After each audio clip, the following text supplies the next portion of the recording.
Alright guys, so before we get into this show, let me just say that this will feature spoilers. So if you look at the topics, I think you can probably figure out which ones include the spoilers. So if you want to skip those, make sure you check out the timestamps or just jump on ahead past that topic. So with that in mind, thank you to all the members, and throughout the month of September, look for additional topics we will be dropping. We did a major discussion on Marvel's Spider-Man 2 and Marvel's Wolverine, on top of many other discussions, of course, early access to spoiler casts and all that. So with that in mind, let's just get to the show because there is a lot to talk about. Yes, so it's time for the podcast. It's going to be a good one. Got great topics. It's been a good week filled with actual news and drops. So, I mean, what more could you want, right? What more could you want? All the news literally happened yesterday. It's been just, right, it's written it on point. And now somebody's going to call us out, being like, why aren't you talking about this? It just dropped. We're recording this on Wednesday, and it comes out to the tubes on a Saturday. So, that's how this works.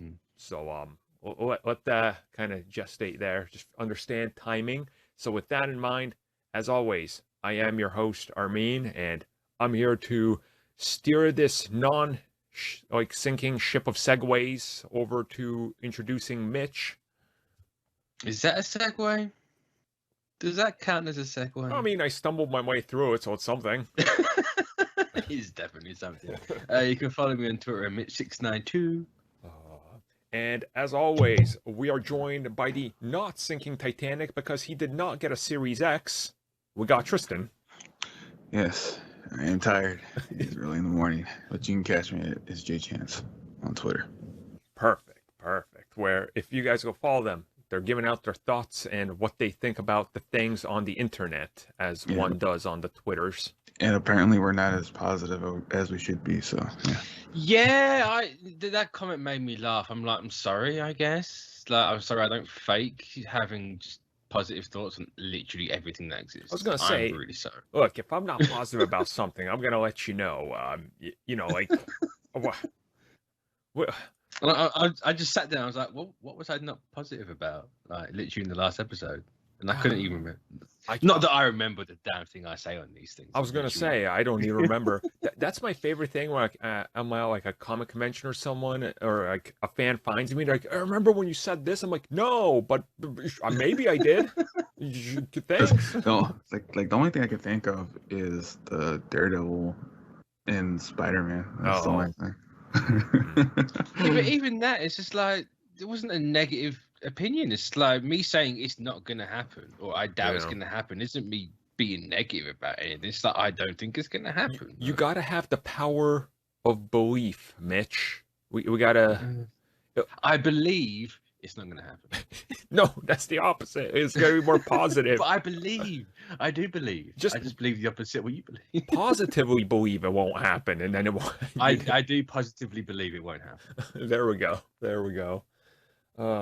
See, look, I'll be positive. What do I got around here? Nothing. I got nothing to be positive about. This show, this show's gonna go off the rails probably at some point. So, I mean, it's already technically. It didn't even start on the rails. Let's be honest. No, it didn't. It started off like the DCEU, no direction and just blazing fast until it just derailed. Oh no. There's that one angry dude now. Why does the guy take shots at DC? Fine, I'll take a shot at Marvel. This podcast's gonna get the dark world. It's just gonna kind of be mediocre, but still exist. So there we go. I mean, Thor got on the wrong tube train in that movie, and it still annoys me to this day. Oh yeah. It's been like what, 7 years, and I'm still not over it. Yeah. It just intensely annoys me. It's like, God damn it, it's not the right train.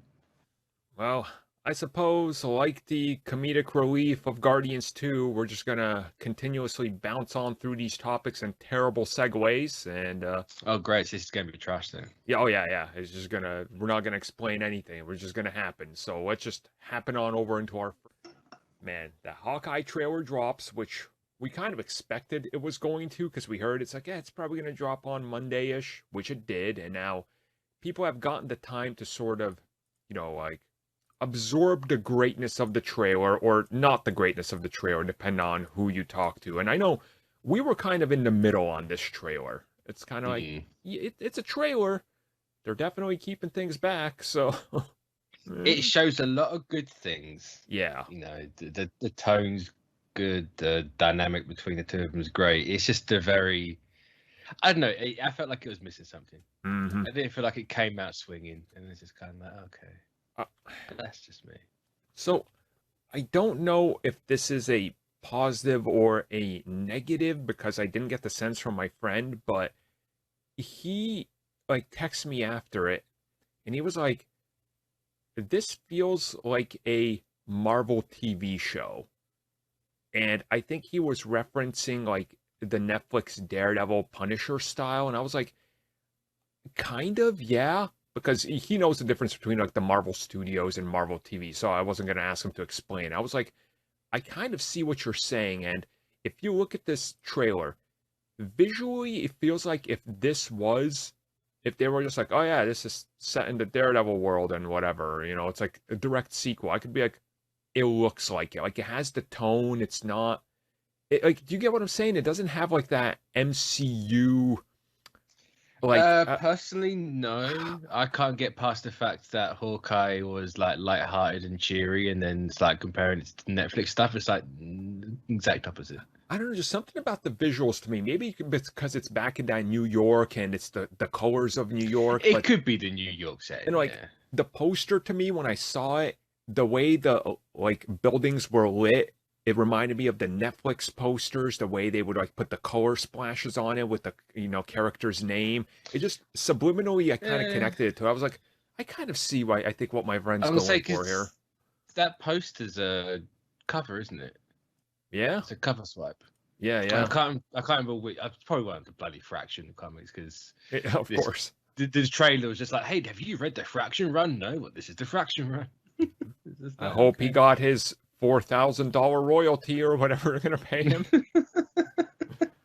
no, because you'll say just based on Marvel comics and that's it. Because that's the thing now. Like, you know, start crediting the people that you're taking them from. But oh well. Yeah. Well, I mean, I did enjoy the trailer. We talked about it. We enjoyed it. We're definitely excited for the next one more, which is definitely going to go more into the overall story and probably reveal the villains and Yelena and all that, which people will get more hyped, I feel. Which, at this rate, if we just look at how the previous shows did it, we probably got another trailer coming within the next 4 weeks. I mean, yeah. It's. But I mean, it's got to be soon, right? Because they haven't exactly given themselves a lot of time when the show comes out. It's right at the end of November, so yeah, it's rapidly approaching. So, with that in mind, the one thing that everybody took away from the trailer is clearly there is a scene that is just drenched in like blazing red everywhere. That has to be Mitch. It has to be. Trust me, bro. I've seen this. It's Daredevil. Trust me. It makes me laugh. It's Daredevil. It's just like I didn't know Daredevil had a copyright on red lights. He does. It's the red light Daredevil district. Because no one else in Marvel's red. Only Daredevil's red.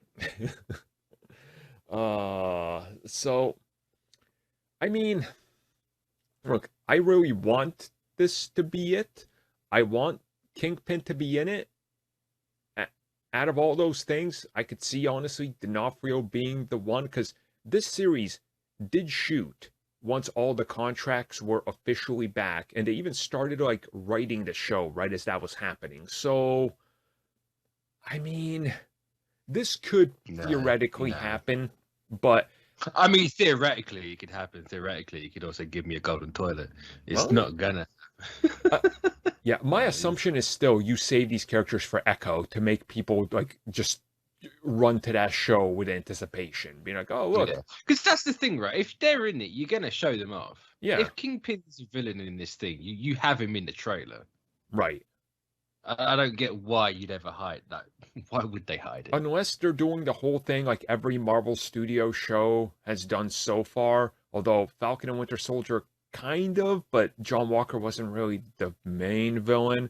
But do you hide? Like, they hid, you know, it's like, oh, who's behind Loki? Did they follow that thing where it's like the buildup is, ooh, the big man is hiring the mafia. Ooh, the big man. And at the end, he's like, yeah, I'm Kingpin. What now?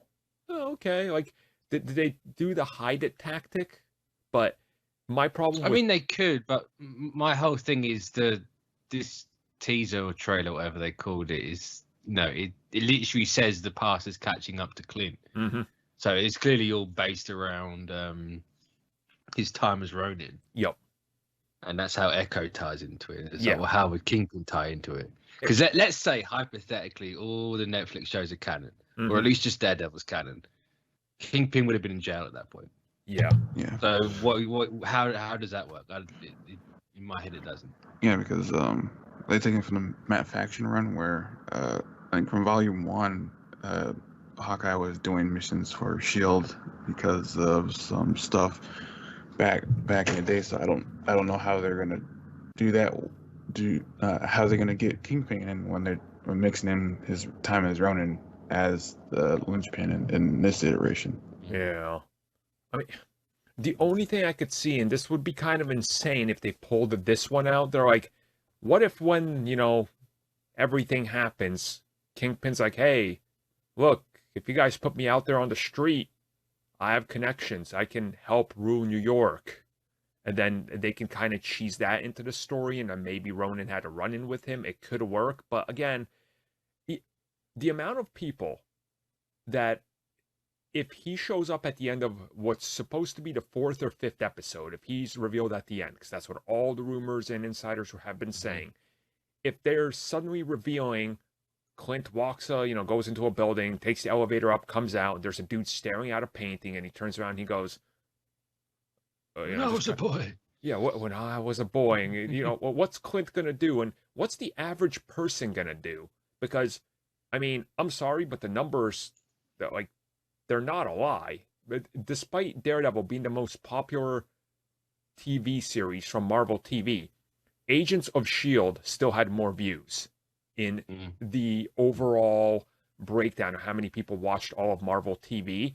And Agents of S.H.I.E.L.D. was pulling in, by the end, which still topped Daredevil, under 3 million views. So, I mean, that's my whole hang up here.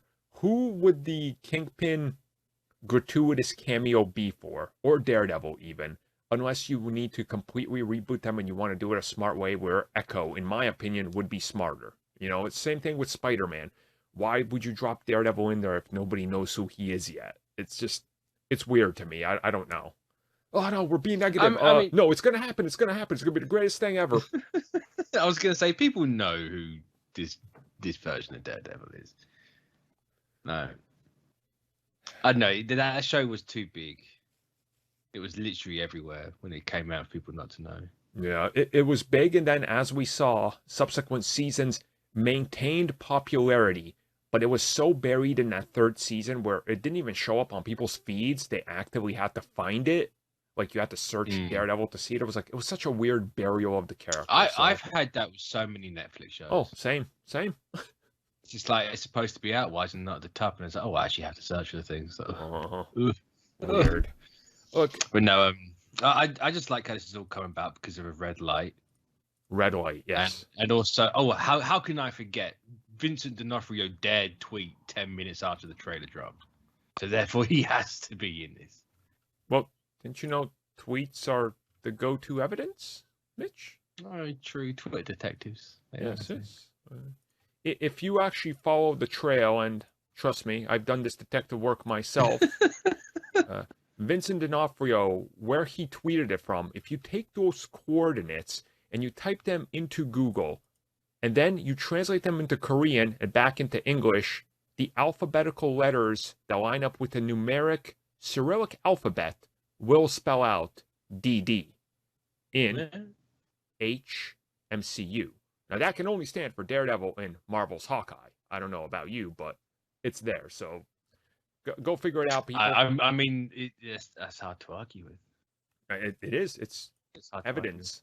So we're going to end I feel like I've been red-pilled or blue-pilled, whatever it is. Yeah. Take it, Neo. Well, now that reality's come slapping us in the face, we're going to positively jump on over to the next. I suppose this one is it's interesting. I don't even know how to really tackle this discussion because it's obvious. Well, let's just say, if you don't want potential spoilers for Venom, leave now. Yeah, I opened up the podcast by saying that there's going to be spoilers, so there's Venom spoilers right here, right now. And the way this hit was interesting because I just saw it hit the internet, and nobody was even putting spoiler warnings everywhere. Like, nobody anywhere. No. People were just like, nobody cares, Venom, whatever. And I was like, well, there's probably people that care, but I get the excitement is there. So let's talk about the post-credit scene to Venom, Let There Be Carnage. Potential post-credit Although, scene. Did you see the update to it, though? No. Where somebody had their phone and they kind of shot off screen, but you can hear the audio. Oh, really? Oh, it's true. Oh. It's the exact dialogue and everything. So, if and it's actually fake, Tom it's Hardy good. Saying it. Yep. Oh no. Oh no. If somebody faked it real quick, it's good, but it's I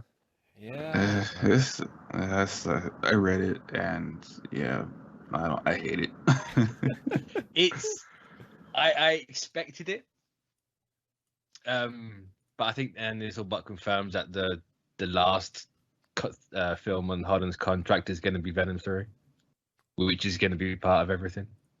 But to have him just like randomly glitch into the MCU, it is like the funniest thing I've ever heard. I love the idea that Sony sat around brainstorming and it's like, what about in the post-credit scene if Tom Hardy just has a brain glitch and then he looks over at the TV and Spider-Man is wanted? It's like, wait, what? They're like, we're doing it. Genius. The thing is, it fits.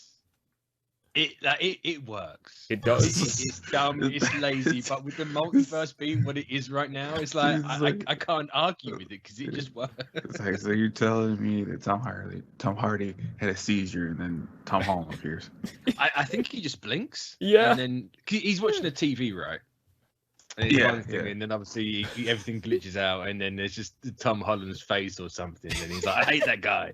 And from what the leak said is like they're watching TV, and then Venom, Tom Holland pops up on screen, and then you hear Venom say, "I hate that guy," and then I'm like, it fits this version of Venom. So it somehow works with how the multiverse is. I'm honestly not even gonna complain about it because it's so stupid it works. I've got no problem with it. But. Honestly, I can see this being a scenario where whatever the next thing that happens with Tom Holland, which we're obviously going to talk about in a little bit, but this is it's a stupid enough way. But if Spider-Man No Way Home is explaining, at one moment in time when this spell is cast, suddenly every Spider-Man related villain starts morphing all throughout the universe. Yeah. If this is how you write that in there and that's when it happens and you can explain it this easily, I'm like, you know what? Maybe this is stupid, but it's so stupid, it's genius at this point. It's comic booky stupid. Yeah. It's like it fits the campiness. Yeah, this all hinges on if the spell that Peter messed up makes all the villains know who he is, or remember him to a certain degree. Yeah, but I didn't even think that's a good point because Doc Ock does say "Hello, Parker" after the spell, which is supposed to make everyone forget. So that's an interesting. Yeah, because that's what I thought. Because when he was during the trailer, you see that Doctor Strange is telling him to shut up because he's messing with the spell. So that's why I kind of thought that that's probably how it's gonna happen. I'm just trying to picture how this plays out. It's just, I know it's just like, if it is true, it's just that you think that they'd have this well thought out plan. No, they have Brock, they have Eddie Brock, and Venom sitting in front of a TV and it glitches, and then I hate that guy. But this was filmed recently, right? It has to have been. There's no way Andy Serkis, when writing this movie, was like, "Yeah, we're going to do this." Yeah, this is like after a good while. This is more bootleg than Morbius walking past the wallpaper for Spider-Man PS4, which they clearly just photoshopped. Like, This is more bootleg than that. It's like, well, see, now this brings up questions for Morbius. Is Morbius in the MCU proper, or is it in its own little thing? See, I was thinking that as well, because if we listen to that interview with the director of Morbius from like a month and a half ago, he mentions, he's like, oh, one of the days I realized, you know, I walked onto the set and I was fortunate enough because there's Morbius, Jared Leto, there's the Vulture played by Michael Keaton, and then there's Tom Hardy. It's like, oh no.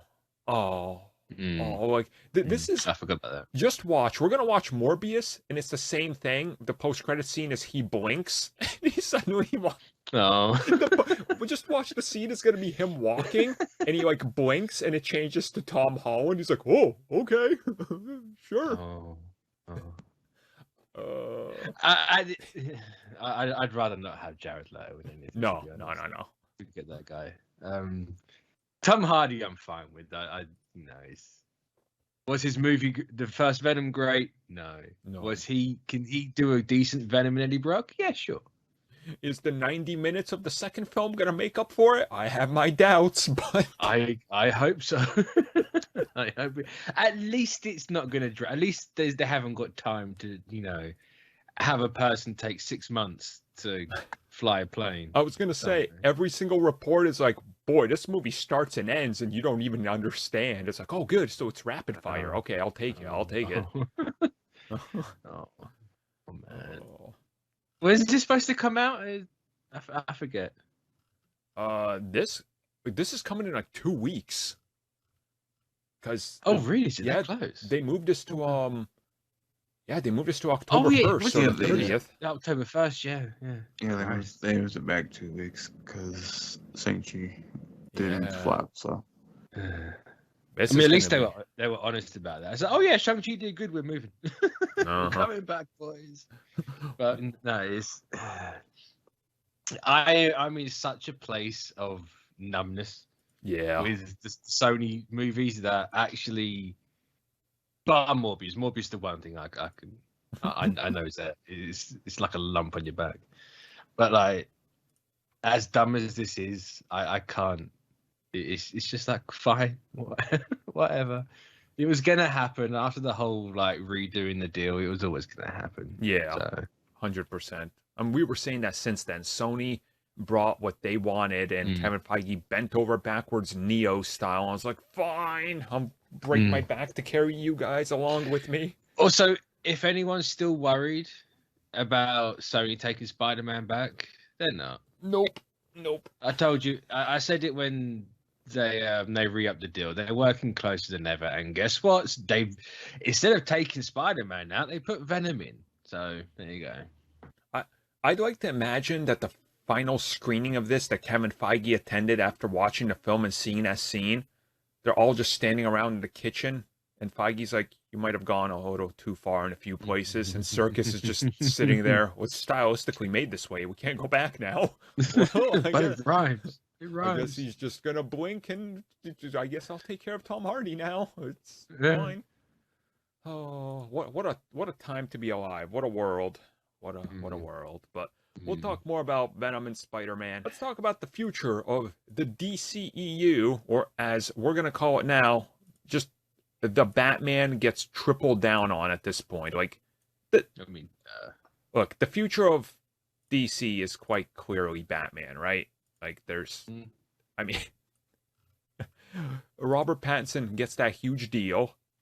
They're already working on a rumor to be 2 additional series on top of Gotham. We're hearing Penguin is one of them. There apparently is more in development.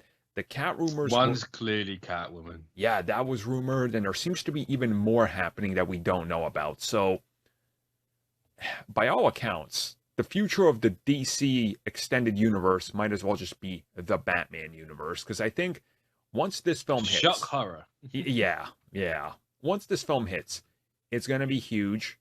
People are gonna be excited for, more Batman. They're gonna have the series. They're gonna have world building, and they got very talented people clearly taking their time. Like, they're positioning the pieces so they're not rushing anything, which makes me so much more excited for this approach, because Matt Reeves is a director. Like when he works on something, he takes his time, which is why the Planet of the Apes movie took so long to get out there, and then a sequel to follow up. Because he was like, well, let me look at this and that, and follow up to things. So I'm really excited by this approach and to see what they've seen that Robert Pattinson brings to this film universe and role. Because it sounds like whatever it is, they really want to like explore more of this Gotham. Which from the set photos, it truly looks like it's the first time we're going to see Gotham as it was in the comics really come to life, because it looks gothic, dark, dingy, not Chicago or Vancouver-y, which is kind of nice. It looks good in my opinion. It's now like Liverpool or something. Yeah. I can't remember where they filmed over here. Liverpool, some northern bastard area of England. So what do you hope to get out of all these Batman projects? Like, what do you think? I mean, I'm excited for the Batman, but more Batman's like my one big. I mean, like a paradox at the minute, because more Batman is the last thing I wanted, but I'm excited for more Batman. Yeah. I mean, it's strange logic loops that I can't get out of. I mean, if you want to think about it, I think this month there's like 45 Batman comics. Oh. So yeah, there's always gonna be more Batman. Well, Batman is one of those things where I was like, I want to see him with the Justice League. And then I saw it, I was like, I want Batman to be alone again in his own universe. So at least I'm finally we've gone back like a whole 12 years. Yeah. We're back in 2005. We really are. Or whenever the Batman Begins came out, I can't remember. It's like I want him to be with the Justice League, see how he acts. No, I want him to be on his own now. He scares me. Yeah, make him his own universe that's separate from everything. Which again, you can tell that the bat embargoes are coming back into place because there's suddenly lockouts and things that other series can't do, and we are going back in time when it comes to the DC film universe, but that's what they found the most success with. So if that's their way of handling it, and we're gonna have Pattinson over here, Keaton over here, and the CW and Titans doing whatever the hell they're doing with Batman, sure thing. I'll take it for what it is, as long as one version is excellent, which looks like that's definitely what we're going to be getting over with Pattinson in that universe. And I'm always somebody that's excited by more crime shows, and like The Wire, one of the best shows of all time. So if you could give me like The Wire style Gotham PD, which it sounds like what they're doing, that just sounds amazing. Like that's expanding that even further. It sounds like a gold mine of potential, possibly, if they do it right. So yeah, I mean, I've got faith all this Batman stuff's going to be good. It's all done by one guy, and it's actually, excuse me, properly one guy is not going to get interfered with, but I'm just like, oh, can we get something different that's not Batman? Or Batman related, or even Batman adjacent. I was gonna say you had Titans, but that's just become Batman without Batman. That was always Batman related. That always followed Grayson. So now it's just literally Batman without Batman. So yeah, I mean, look, we're gonna know more DC fandom coming up. They're gonna be dropping the new trailer for that, and luckily this time they're finished shooting, so there's gonna be way more footage. And I'm assuming fandom, they'll also announce the TV series, probably show off the first glimpse of Gotham, which I'm super hyped for. Everything's falling into place, so I'm excited. I'd say my one hope for this franchise of Batman is they don't do what Nolan did. And it's like, oh no, this is grounded in reality. This is, we're only ever going to do the normal villains, quote, like the human ones. Like, keep this setting, but bring in someone like Clayface. Clayface fits what Matt Reeves is going for. I think that's honestly what they're doing. I think the first film is going to be your Batman Begins, where it's just a little bit out there and they drop the hints, and then they're going to go into it. Because I think if they kicked off right into the crazy, they could turn some people away that want more of the Dark Knight thing. But if you slowly introduce the elements, like the Batmobile in the new film, it's just a muscle car. And that's cool. Oh, yeah. But when he gets the Batmobile, it's going to be like, okay, now I see what you're going for here. Like, I'm expecting him to like ride around in something that like Giger drew. By the way, this Batman looks, it's gonna be like, bro, what is this? It's just dripping bat juice. Like, what have you drawn? Give me that HR Geiger bat car. I need it. It's just an alien head.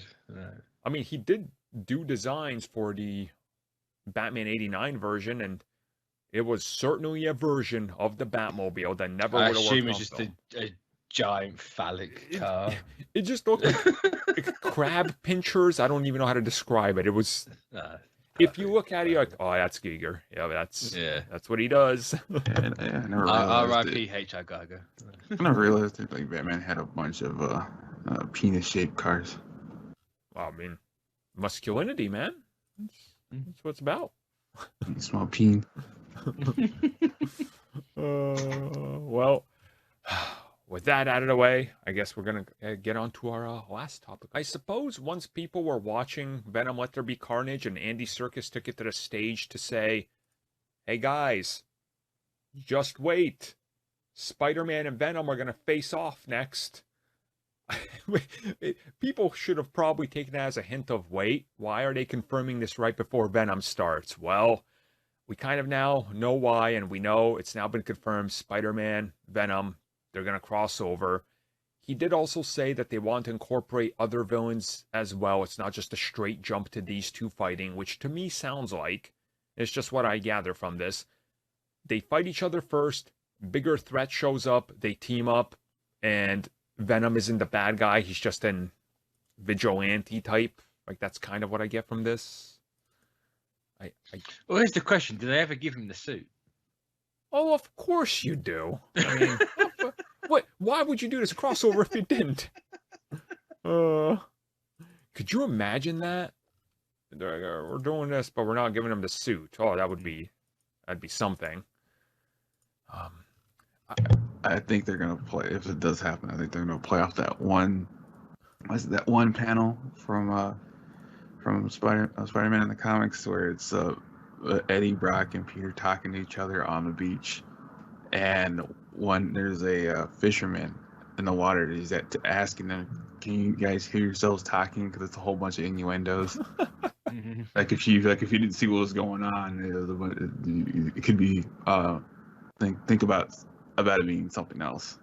I mean, really worse. So I do want to ask this, since this is going to be clearly more of a Sony film, right? When these two team up, is the running? See, I don't know.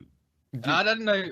Obviously, they're all more of a Sony film because but I don't know if like it would, if these two are crossing over, wouldn't it make sense for that to be the last MCU movie on the contract? See, which would be more of a Marvel movie. It would to me, but here's my thing. We know John Watts is done.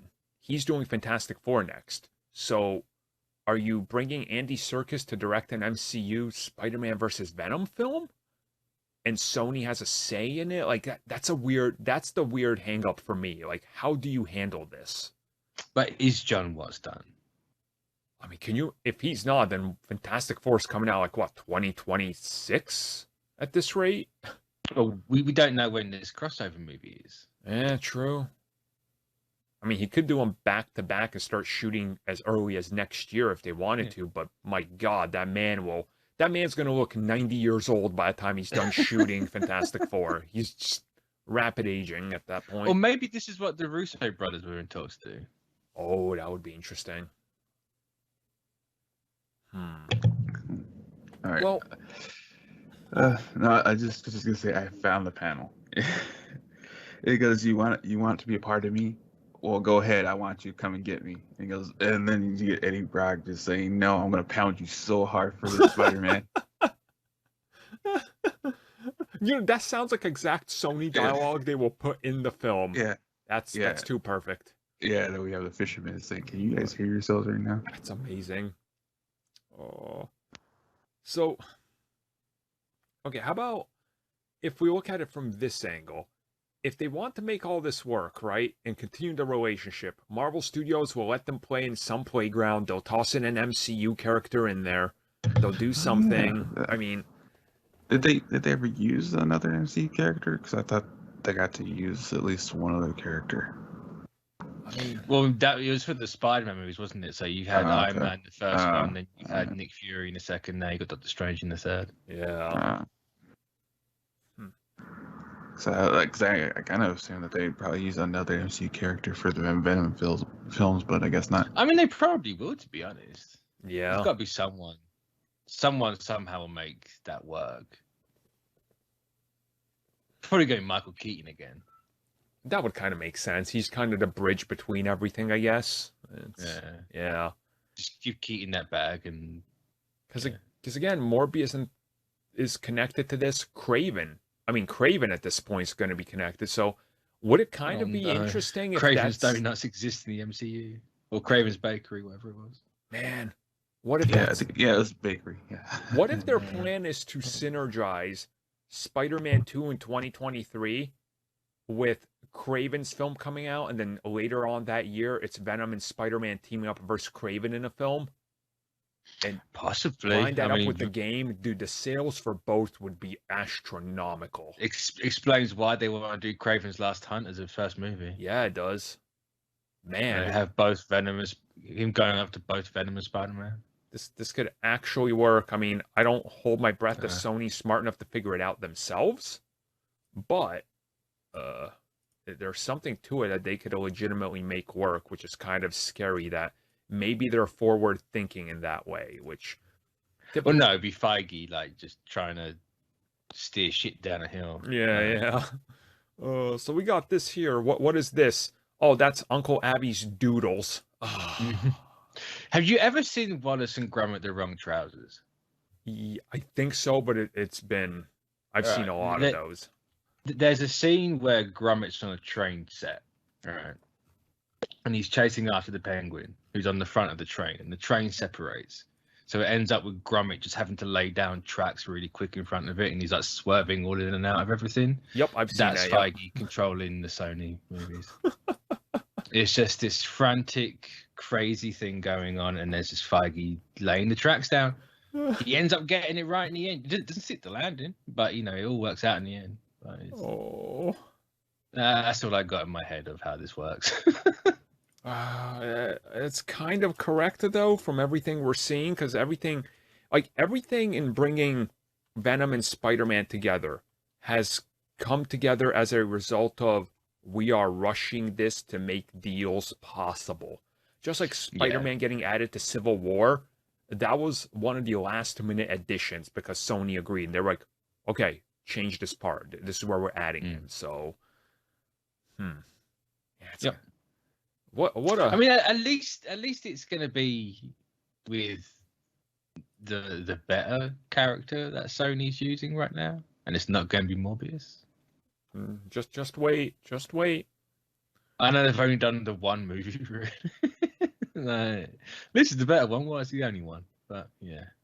Can't wait till the post-credit scene of Moon Knight where Jared Leto is just hanging upside down in a tree. I just realized, that they'd probably get a reference to Blade somewhere in Morbius. Oh yeah.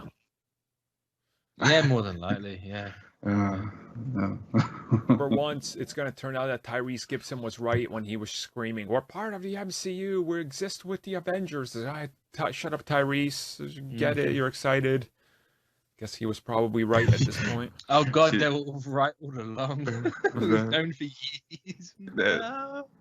Yeah, that reminds me of that one gif where someone said, "What if Jurassic Park was with Fast and the Furious, and then you got two Velociraptors riding motorcycles?" That's Sony world. Yeah, building. we're pretty much it. But at least, like, even if it is all in the MCU, nothing else is going to reference it unless you have Parker walking around in the black suit. True. That's the only time people are going to reference it. It's true.